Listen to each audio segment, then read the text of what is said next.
बिस्मिल्लाहिर्रहमानिर्रहीम। बच्चों, उससे नेक्स्ट हम शुरू करते हैं।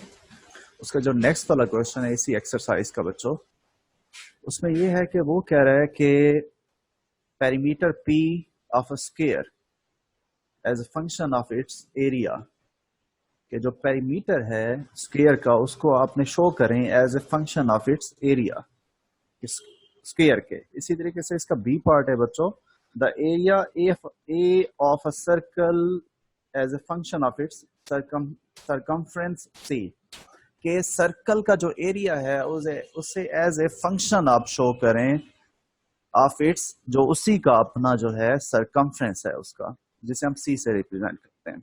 इस तरीके से इसका लास्ट वाला पार्ट है बच्चों, the volume V of a cube as a function of area A of its base. कि आपने क्या करना है कि वॉल्यूम जो है क्यूब का आपने उसको शो करना है as a function of area of उसका, जो उसका बेस का एरिया होगा। अब इनको बेटा वन बाय वन हम देखते हैं कि इसको किस तरीके से करेंगे। जैसे कि हमारे पास यहाँ पे उसने कहा था कि एरिया जो है पेरीमीटर को आपने शो करना है as a function of its area. तो हमारे पास स्क्वायर ये पिक्चर शो की हुई है बेटा, इसकी जो ईच साइड है इक्वल होती है स्क्वायर में, सारी साइड्स जो है इक्वल लेंथ की होती हैं। तो यहाँ पे हमने इसको लेट किया हुआ, सपोज किया हुआ, उसे हमने एक्स से रिप्रेजेंट किया हुआ कि ईच साइड को हमने एक्स से रिप्रेजेंट किया हुआ। जैसे कि बच्चों आपको फार्मूला पता है कि पेरीमीटर जो होता है बेटा 4 इंटू एक्स, या उसकी जो सारी साइड्स होती हैं उनको बच्चों प्लस कर लें तो वो हमारे पास पेरीमीटर ऑफ स्क्वायर बनता है, या जिसको हम 4L भी कहते हैं।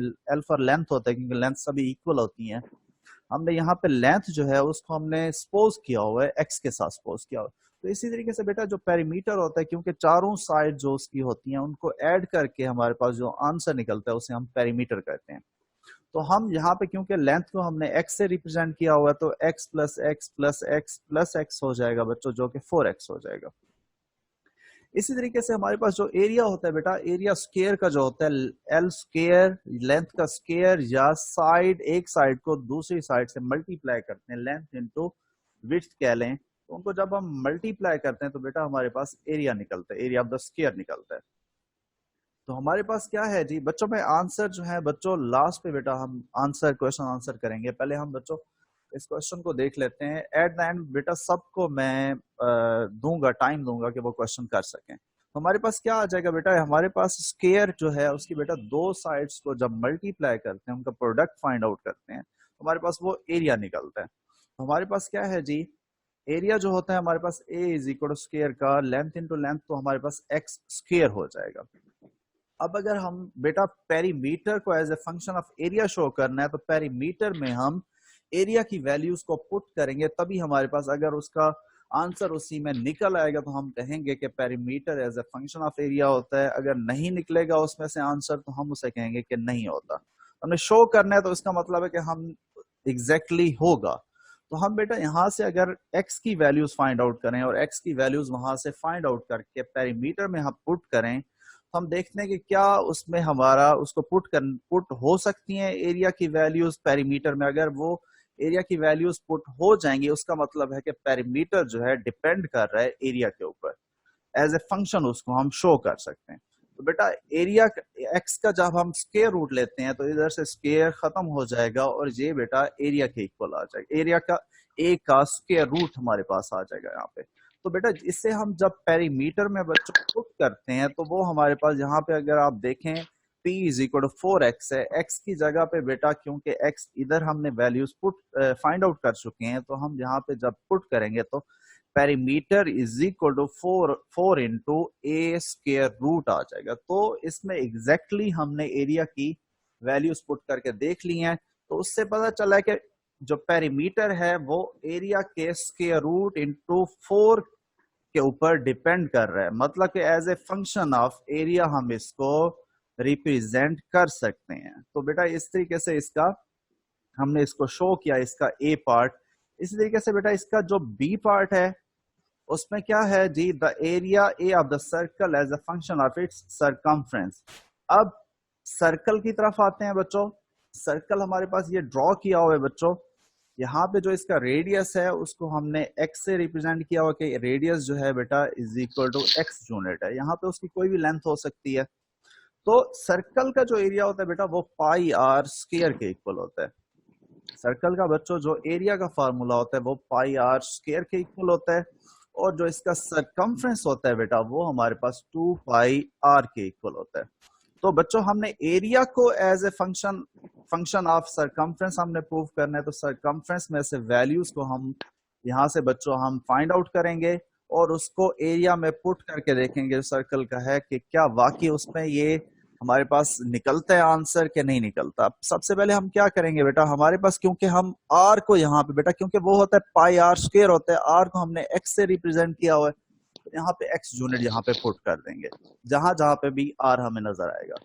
तो हमारे पास यहाँ पे 2 पाई आर होता है, आर की जगह पे एक्स हमने पुट किया, तो हमारे पास यहाँ से हम एक्स की वैल्यू पुट फाइंड आउट कर लेंगे क्योंकि एरिया में भी हमारे पास जो एक्स गिवन है, ताकि यहाँ से वैल्यू फाइंड आउट करके वहां पे पुट कर देंगे।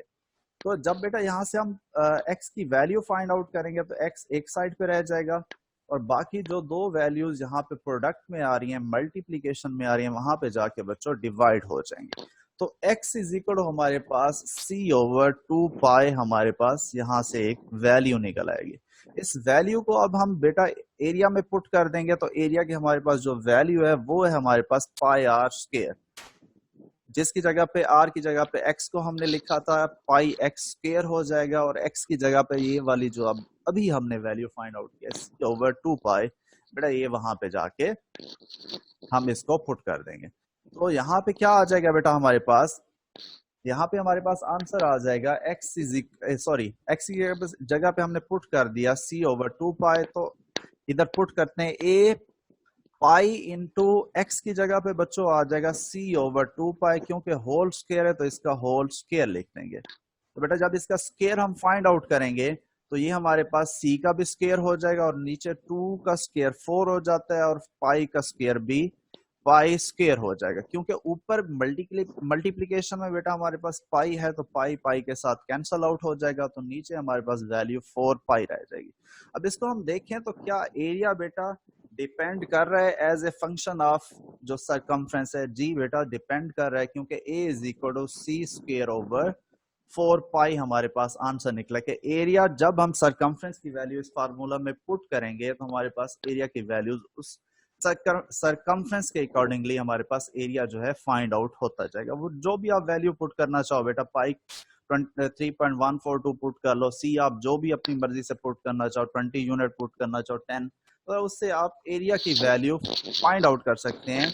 हमने इसको बेटा शो कर दिया कि जो एरिया है as a function of the circumference of its circle, उसी सर्कल के सरकमफ्रेंस के उसके फंक्शन हमने इसको शो कर दिया। इस तरीके से बेटा इसका लास्ट वाला, इसी क्वेश्चन का लास्ट वाला पार्ट है हमारे पास बच्चों, वो हमारे पास है the volume V of a cube as a function of area A of its base।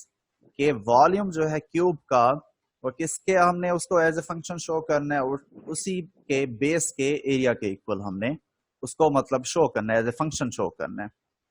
अब क्या है हमारे पास, ये हमारे पास बेटा एक क्यूब शो किया हुआ है।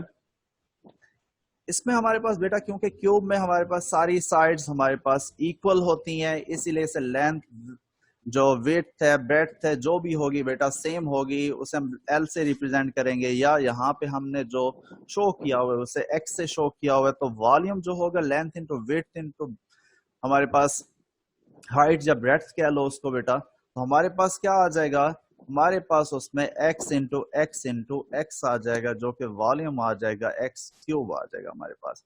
इस तरीके से बेटा इसका एरिया अभी थोड़ी देर पहले ही हमने देखा था, जो स्क्वायर का एरिया होता है उसी एरिया के इक्वल होता है, लेंथ इंटू लेंथ होता है, क्योंकि इसकी बेटा सारी साइड्स इक्वल होती हैं तो सभी को हम लेंथ कंसीडर कर लेंगे। तो यहाँ पे बेटा लेंथ को हमने रिप्रेजेंट किया, ईच साइड को x से रिप्रेजेंट किया हुआ है, तो एरिया हमारे पास लेंथ ये साइड इंटू साइड आ जाएगा और हमारे पास ये एक्स स्क्वायर आ जाएगा। क्योंकि हमने वॉल्यूम को शो करना है इसलिए हम एरिया से वैल्यूज फाइंड करेंगे। यहाँ पे क्योंकि दोनों चीजों में वॉल्यूम और एरिया में बेटा एक्स कॉमन है, तो एक्स की वैल्यू हम एरिया में से फाइंड आउट कर लेंगे और इसे पुट कर देंगे बेटा हम वॉल्यूम वाले जो हमारे पास इक्वेशन है। तो यहाँ से बेटा अगर हम स्क्वायर रूट लेते हैं दोनों साइड्स का, तो हमारे पास आ जाएगा x, क्योंकि स्क्वायर खत्म हो जाएगा स्क्वायर रूट के साथ, is equal to a square root हो जाएगा। और इसको बेटा हम पुट कर लेते हैं वॉल्यूम में। और जब इसे हम वॉल्यूम में पुट करेंगे बेटा तो ये हो जाएगा x का स्क्वायर रूट और होल पावर क्यूब हो जाएगी, 3 या क्यूब आप इसको कहते हैं बच्चों। अब जो बेटा स्क्वायर रूट होता है, एक्चुअली इसकी जो वैल्यू होती है वो 1/2 के इक्वल होती है। तो अगर हम इसको होल पावर, जो पावर्स होते हैं बेटा आपस में मल्टीप्लाई हो जाते हैं, 1/2 मल्टीप्लाई हो जाएगा 3 के साथ, तो ये हमारे पास एरिया की वैल्यू निकल आएगी a पावर 3/2। तो वॉल्यूम को हमने बेटा शो किया as a function of the area of its base, के उसी क्यूब का जो बेटा एरिया होता है, एरिया उसके बेस का, वॉल्यूम जो है उसको एज ए फंक्शन हमने शो किया कि वॉल्यूम जो है उसके जो बेस का एरिया होता है उसके ऊपर डिपेंड करता है। जितनी उसकी वैल्यू होगी उसके अकॉर्डिंगली हमारे पास उसका वॉल्यूम जो है बेटा निकलता आएगा। तो इसी तरीके से बेटा आगे चलते हैं। आगे हमारे पास नेक्स्ट वाले क्वेश्चन जो हैं बच्चों, नेक्स्ट हमारे पास क्वेश्चन है, क्वेश्चन नहीं लिखा हुआ की स्टेटमेंट लिखी हुई है, उसमें बेटा क्या है हमारे पास, उसमें होगा कि हमारे पास एक फंक्शन गिवन है, उसमें हमारे पास क्या गिवन क्या है, एक हमारे पास फंक्शन गिवन है f into x is equal to x power cube minus A x square plus B x plus 1। और यहाँ पे हमें उसने जो रिक्वायर्ड है, अगर ये है तो वो कहते हैं f इंटू 2 अगर पुट करें, x की वैल्यूज जो अगर आप 2 पुट करें बच्चों, तो वो कहते हैं इसी इक्वेशन में उसका जो आंसर बनता है वो -3 बनता है, कि जब आप पुट करेंगे 2 तो उसका जो आंसर बनेगा, आंसर निकलेगा वो -3 के इक्वल होगा। और अगर आप f इंटू -1 पुट करते हैं बच्चों, अगर -1 पुट करते हैं, वो कहता है इसी इक्वेशन में पुट करने के बाद जो आंसर निकलेगा वो 0 निकलेगा। तो कहता है क्या है, इसमें दो वैल्यूज है हमारे पास, a और b है, कांस्टेंट वैल्यूज हैं a और b। कांस्टेंट को हम जब भी रिप्रेजेंट करते हैं बच्चों, कांस्टेंट वैल्यू को जो हमें पता होता है कि इसकी एक फिक्स वैल्यू है, तो वो वेरिएबल के साथ जो यूज करते हैं a और b होता है, तो उस a और b की उसने कहा है कि इसकी वैल्यू आप फाइंड आउट करके दिखाएं। बेटा हम क्या करेंगे, सबसे पहले हम इसमें करेंगे f इंटू 2 वाली वैल्यू पुट कर लेंगे, x की जगह पे जहां जहां पे भी x होगा बच्चों वहां पे हम 2 पुट करते जाएंगे, और 2 पुट करने के बाद उसे इक्वल कर देंगे हम, जो उसने बताया कि -3 के इक्वल होता है अगर ये पुट कर दिया जाए। तो बेटा हम पहले f इंटू हम 2 पुट कर लेते हैं, जो हमारे पास गिवन इक्वेशन है वो x क्यूब माइनस ए x square plus B x plus 1 है। तो इसमें बच्चों पुट करते हैं, अब f इंटू 2 पुट करेंगे इज इक्वल टू हमारे पास बच्चों हो जाएगा, ये हमारे पास 2 पुट करें तो 2 का बच्चों क्यूब हो जाएगा, फिर -a है, -a वैसे का वैसे आ जाएगा, और 2 का बेटा स्क्वायर हो जाएगा, प्लस फिर है b आ जाएगा, और x की जगह पे बच्चों 2 पुट करेंगे और आगे +1 है। ये हमने f इंटू 2 पुट किया। अब जबकि उसने कहा f इंटू 2 किसके इक्वल है बच्चों, -3 के इक्वल है, तो इसे -3 के इक्वल कर लेते हैं और इसको फर्दर सिंप्लीफाई कर लेंगे। तो हमारे पास क्या आ जाएगा, 2 की पावर क्यूब 8 हो जाती है, और 2 का स्क्वायर 4 हो जाता है, -a से मल्टीप्लाई होगा तो -4a हो जाएगा, और प्लस क्या आ जाएगा, 2b से मल्टीप्लाई होगा तो 2b हो जाएगा, प्लस साथ हमारे पास +1 आ जाएगा। और ये किसके इक्वल है, उसने खुद बताया था -3 के इक्वल है, तो इज इक्वल टू -3 आ जाएगा।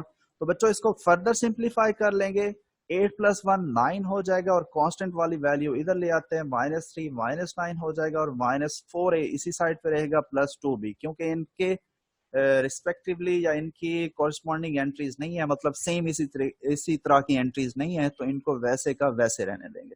इस तरीके से दूसरी भी इक्वेशन सॉल्व कर लेते हैं, ताकि बाद में इनको बेटा हम साइमल्टेनियसली सॉल्व करके a और b की वैल्यूज फाइंड आउट कर लेंगे। एक तो साइमल्टेनियसली भी सॉल्व कर सकते हैं, दूसरा सब्स्टिट्यूट भी कर सकते हैं, एक इक्वेशन से आप वैल्यू फाइंड आउट कर लें और दूसरी में पुट कर लें। आपको जो भी इजी मेथड लगता है दोनों में से बेटा आप कोई भी यूज कर सकते हैं। तो यहाँ पे दूसरी हम पुट कर लेते हैं, f इंटू -1 पुट करते हैं बच्चों, तो वो 0 के इक्वल है, और इस इक्वेशन में हम पुट करते हैं -1 का बेटा क्यूब हो जाएगा, 1 की बेटा जितनी भी पावर हो 1 1 ही रहता है। हाँ, अगर -1 हो तो वो पावर के ऊपर डिपेंड करता है, अगर इवन पावर हो तो प्लस हो जाता है 1, अगर उसका साइन चेंज हो जाता है प्लस में होता है, अगर ऑड में पावर हो तो बेटा वही रहता है जो उसका साइन होता है उस वैल्यू के अंदर गिवन होता है।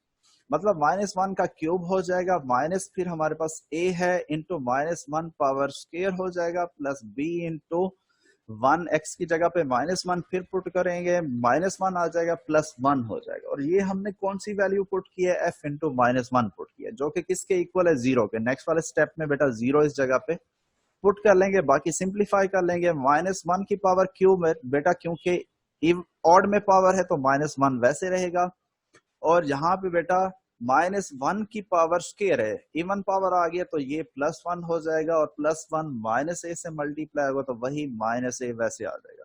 और ये माइनस प्लस से मल्टीप्लाई होगा तो हमारे पास -b आ जाएगा, और +1 क्योंकि f इंटू -1 0 के इक्वल है तो ये 0 आ जाएगा, इज इक्वल टू 0।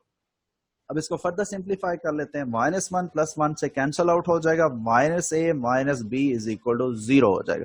अब हमारे पास दो इक्वेशंस आ गए। अब इनको आप नेम भी दे सकते हैं कि एक को 1 का नेम दे दें, दूसरी को 2 का दे दें। तो नेक्स्ट हम देख लेते हैं बेटा, ये हमारे पास क्योंकि -3 -9 हमारे पास 12 माइनस का 12 हो जाएगा, सेम हमारे पास सिंबल है, तो -12 इधर से 2 कॉमन, -2 कॉमन ले लेंगे, जो हमारे पास पीछे हमारे पास वैल्यूज हैं उसमें से -2 कॉमन ले लिया तो हमारे पास हो जाएगा, यहाँ पे हमारे पास वैल्यू है -4 है, -4 +4 में प्लस क्योंकि साइन हो जाएगा, माइनस कॉमन लेंगे तो -2 कॉमन लिया बेटा, 2a, और b का पॉजिटिव साइन था, +2b था, और ये माइनस b हो जाएगा 2 क्योंकि कॉमन ले ले। ये 2 बेटा इधर यहाँ पे बेटा, यहाँ पे इधर आके मल्टीप्लाई हो रहा था और इस साइड पे आके डिवाइड कर लेगा, और माइनस का साइन माइनस से कैंसल आउट हो जाएगा। इस तरीके से 12 2 से डिवाइड होगा तो 6 आ जाएगा। अब हमारे पास दो इक्वेशंस बन गए, 1 और 2 बन गए। अब इसको साइमल्टेनियसली यहाँ पे सॉल्व किया गया है बच्चों। अब सब्स्टिट्यूट भी कर सकते हैं कि a is equal to -b find out करके इस इक्वेशन में से उसको सब्स्टिट्यूट कर सकते हैं, किसी इक्वेशन में पुट कर सकते हैं, ये दूसरी इक्वेशन फर्स्ट इक्वेशन में। यहाँ पे क्योंकि इजी लग रहा था सब साइमल्टेनियस मेथड, तो बेटा इसको साइमल्टेनियसली सॉल्व कर लेंगे। ऊपर बेटा 2a -b is equal to 6 है, और नीचे हमारे पास a + b is equal to 0 है बच्चों। और ये हम जब इसको साइमल्टेनियसली सॉल्व करेंगे बेटा, तो -a और +b का बेटा सेम सिंबल है, इन दोनों को बेटा कैंसल आउट कर देंगे, b से कैंसल आउट हो जाएगा, और यहाँ पे 3a इज इक्वल टू 6 हो जाएगा, और a इज इक्वल हमारे पास आंसर जो है बच्चों 2 आ जाएगा। और इसी तरीके से इसे किसी भी इक्वेशन में आप पुट कर दो बेटा, 1 में चाहे 2 में, जिसमें आप पुट करना चाहो बेटा पुट कर देंगे, तो हमारे पास जब इसमें पुट करेंगे b की जगह पे, हम इसमें पुट करेंगे a + b is equal to 0, क्योंकि इधर से इजीली आंसर निकल आएगा। इसकी जगह बेटा पुट किया 2 + b इज इक्वल टू 0, और b की वैल्यू हमारे पास -2 निकल आई। तो बेटा इस तरीके से a और b की जो हम इस इक्वेशन में जो एक्चुअल वैल्यूज थी वो हमने बेटा फाइंड आउट कर लिया कि वो a हमारे पास 2 है और b हमारे पास -2 है। तो बेटा यहां तक तो इतना मुश्किल नहीं था, कोई इस एक्सरसाइज में इतना मुश्किल नहीं आएगा इंशाल्लाह, अगर आप साथ साथ काम करते रहेंगे। तो बेटा इसका नेक्स्ट वाला एक क्वेश्चन है, ये भी सिंपल सा क्वेश्चन है। ये ऐसे ही है, समझ लो जैसे कि एक शख्स है, समझ लो उसकी बेटा जैसे ईयर्स बढ़ते जाते हैं उसकी बेटा हाइट बढ़ती जाती है। तो ये उसी टाइप का समझ लो एक क्वेश्चन है कि मतलब किस चीज के ऊपर डिपेंड कर रहा है। जैसे उसने बताया कि स्टोन है वो फॉल कर रहा है 60 मीटर से नीचे आ रहा है, तो बेटा उसकी हाइट जो है कम होती जाएगी। साफ जाहिर है जितना टाइम गुजरता जाएगा, ऊपर से चीज फेंके तो टाइम के ऊपर डिपेंड कर रही होगी, जितना उसको ऊपर से आप छोड़ेंगे जितना टाइम गुजरता जाएगा उतनी उसकी जो हाइट है वो बेटा कम होती जाएगी। किस चीज के ऊपर डिपेंड कर रहा है, टाइम के ऊपर। अब बेटा इधर टाइम क्या है, उसने उसे x से यहाँ पे रिप्रेजेंट किया, x सेकंड से, और वो उसने कहा कि h इंटू एक्स जो है हाइट किस चीज x के ऊपर डिपेंड कर रही है, और वो क्या है 40 - 10x स्क्वायर है। अब उसने कहा कि ये तो उसने बताया कि ये है जब उसे छोड़ा गया, वहां से फॉल कर रहे हैं वहां से ग्राउंड की तरफ। अब बताएं कि इन टाइम ड्यूरेशन के अंदर उसकी हाइट कितनी होगी, कि इतना टाइम गुजर जाए। उसने कहा जी x जो है 1 सेकंड गुजर जाए, कितनी उसकी हाइट होगी, x जो है 1.5 सेकंड गुजर जाए तो कितनी हाइट होगी, या 1.7 सेकंड गुजर जाए तो वो कितनी टाइम होगी, कितना टाइम उसको लगेगा। अब इसको बेटा देखते हैं, सिंपल सही है। x की जगह पे आप बेटा वैल्यूज पुट करते हैं, जहां जहां पे भी हो h इंटू 1 हो जाएगा इज इक्वल 40 - 10 इंटू 1 का स्क्वायर आ जाएगा। इसका आंसर फाइंड आउट कर लें। फिर x की जगह पे 1.5 पुट कर लें और 1 फिर 1.7 पुट कर लें। असल जो है इसका बेटा हमारे पास आता है कि वो ग्राउंड पे कब बेटा लगेगा, कि ग्राउंड पे जब टकराएगा तो उसका टाइम कितना हो चुका होगा। अब ग्राउंड पे टकराने पे बेटा हाइट तो 0 हो जाती है, ठीक है, ये सिंपल सी बात है। जब आके वो ग्राउंड पे लगेगा बेटा तो वहां पे तो हाइट 0 हो चुकी होगी, मतलब कि h इंटू एक्स जो है वो 0 के इक्वल होगा। एक सिंपल सी एक समझने वाली बात है कि हाइट जो है तभी 0 हो जाएगी जब वो ग्राउंड पे आके लगेगा। उसने कहा ग्राउंड पे आके लगेगा उस टाइम कितना टाइम, उसे मतलब कितने टाइम बाद आके लगेगा, कितना टाइम गुजर चुका होगा वहां से गिरते हुए। तो इसमें बेटा h इंटू एक्स मतलब कि हाइट तो वहां पे होगी नहीं, h इंटू एक्स बेटा इसको 0 पुट कर देंगे तो हमारे पास जो बाकी इक्वेशन है वैसे रहेगी। वहां से बेटा हमारे पास 40 minus 10x square is equal to 0 हो जाएगा बच्चों। अब 10x square is equal to 40 हो जाएगा, 10 उधर जाके डिवाइड करेगा तो 4 आ जाएगा। अब बेटा 4x square is equal to 4 आ जाएगा और x इज इक्वल टू, बेटा यहाँ पे माइनस वाली क्यों वैल्यू नहीं लेंगे, एक सिंपल सी बात है बेटा कि टाइम जो है माइनस में नहीं होता। कभी आपने सुना है कि -3 सेकंड हो चुके हैं, कभी आपने सुना है कि -1 आवर हो चुका है, नहीं। टाइम जो है, हाइट जो है, वेट जो है, ये चीजें बेटा हमारे जो चीजें हैं ये बेटा हमेशा पॉजिटिव में हम इनको कंसीडर करते हैं, नेगेटिव में ये बेटा चीजें नहीं होती। जब आपने कहा हो कभी कि मैंने -100 kg आज फ्रूट लेके आया हूं, बेटा ऐसा नहीं होता। जो ये चीजें हैं बेटा जैसे समझ लो टाइम है, कुछ चीजें हैं जो नेगेटिव में आप इनको रिप्रेजेंट नहीं कर सकते। टाइम जो है ऑलवेज बेटा पॉजिटिव होता है। अब बेटा हम आगे की तरफ चलते हैं बच्चों। आगे हमारे पास है कुछ पैरामीट्रिक इक्वेशन दी हुई है। ये बेटा आप 6 चैप्टर में जाके इनके बारे में पढ़ोगे, अभी बस इनका नाम सुन लेना ही काफी है। 6 चैप्टर में बेटा ये पूरा डिटेल के साथ है कि ये कॉन्स वहां पे होते हैं। कॉन्स में बेटा पैराबोला होता है, एलिप्स होता है, हाइपरबोला होता है, ठीक है। उसके डिफरेंट बेटा 6 चैप्टर में जाके पूरा एक डिटेल के साथ एक पूरा चैप्टर है। अभी सिर्फ बेटा उसके बारे में आपको सिर्फ कहा गया कि इसको एज ए रिप्रेजेंट करके दिखाएं पैराबोलिक इक्वेशन। जो आपको ये स्टेटमेंट्स दी हुई है उसमें क्या कहा हुआ है, ये बेटा मुझे फर्स्ट वाली जो इक्वेशन है गलत लग रही है, इसमें वैल्यूज पूरी नहीं दी है। फर्स्ट वाली बेटा मैं अभी, अच्छा सॉरी, इसका ए टी इसके साथ है, 280 है बेटा, ये ए टी एट नहीं है, ये y इज इक्वल 280 है, इसमें स्पेस दी गई है, गलती से आ गया बेटा, y इज इक्वल टू 280 है, ठीक है बच्चों। x is equal to 80 square is equal, और दूसरी इक्वेशन है हमारे पास y इज इक्वल टू 280 है बेटा, ये एक ही वैल्यू है 280। Represent the equation of parabola जो कि है y स्क्वायर माइनस 4ax, जब y square is equal to 4ax होती है, ठीक है बच्चों। या यहाँ पे इज इक्वल टू 0 होगा, y square minus 4ax is equal to 0, क्योंकि इक्वेशन का नाम इक्वेशन बेटा वहीं पे होती है, इक्वेशन होती है जहां पे इज इक्वल टू 0 होता है या इज इक्वल टू में कोई वैल्यू होती है, ठीक है बच्चों। अब इसको बेटा हम पहले देख लेते हैं। अब हमारे पास क्या है जी, हमारे पास है उसने x की एक वैल्यू दे दी है, दूसरी उसने y की वैल्यू दे दी है, y इज इक्वल टू 280 उसने कह दिया। अब बेटा हम क्या करते हैं, हम दोनों चीजों, दोनों में आप अगर गौर से देखें बेटा क्या चीज कॉमन है, t कॉमन है। हम t को एक जगह से वैल्यू फाइंड आउट कर लेते हैं और दूसरे में हम उसको पुट कर देंगे ताकि हमारे पास पैराबोलिक इक्वेशन बन जाएगी। अब हमारे पास क्या है जी, हम x is equal to 80 square है, दूसरी हमारे पास है y इज इक्वल टू 280 है। वहां पे गलत लिखा हुआ था बेटा, स्पेस दी हुई थी, यहाँ पे उसको करेक्ट करके लिखा हुआ है, तो y इज इक्वल टू 280 हो जाएगा। यहाँ पे बेटा t की वैल्यू हम फाइंड आउट कर लेंगे, t is equal to y over 2a आ जाएगा, क्योंकि 2a बेटा इधर हमारे पास मल्टीप्लाई हो रहा है, उधर जाकर डिवाइड हो जाएगा। अब इसी वैल्यू को हम क्या करेंगे बेटा, जो इक्वेशन नंबर 1 है उसमें बेटा पुट कर देंगे। तो जब पुट करेंगे इसको तो x इज इक्वल टी की जगह पे बेटा, टी स्क्वायर की जगह पे बेटा आ जाएगा y ओवर 2a, क्योंकि t का स्क्वायर है, होल स्क्वायर आ जाएगा बेटा। तो इसको फर्दर सिंप्लीफाई कर लेंगे बेटा, इसका स्क्वायर ओपन कर लेंगे, y भी स्क्वायर हो जाएगा और 2 का स्क्वायर 4 हो जाएगा, a का स्क्वायर। यहाँ पे बेटा a नीचे स्क्वायर है, ऊपर क्योंकि a मल्टीप्लीकेशन में है, एक a की पावर कैंसल आउट हो जाएगी, तो बाकी 4a नीचे बेटा डिनोमिनेटर में रह जाएगा, y स्क्वायर ओवर 4a। अब बेटा क्योंकि हमारे पास पैराबोलिक इक्वेशन बनानी है हमने, y square is equal to 4ax या y square minus 4ax is equal to 0, तो 4a बेटा यहाँ पे आके मल्टीप्लाई हो जाएगा, 4a x के साथ मल्टीप्लाई हो जाएगा, तो ये हो जाएगा 4ax।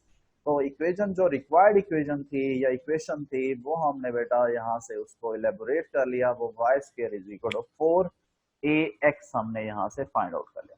इस तरीके से बेटा इसकी जो बी पार्ट है उसमें उसने कहा जी इक्वेशन ऑफ इलिप्स आप यहाँ से प्रूफ करके दिखाओ, जो कि होती है x square over A square plus y square over B square is equal to 1 होती है।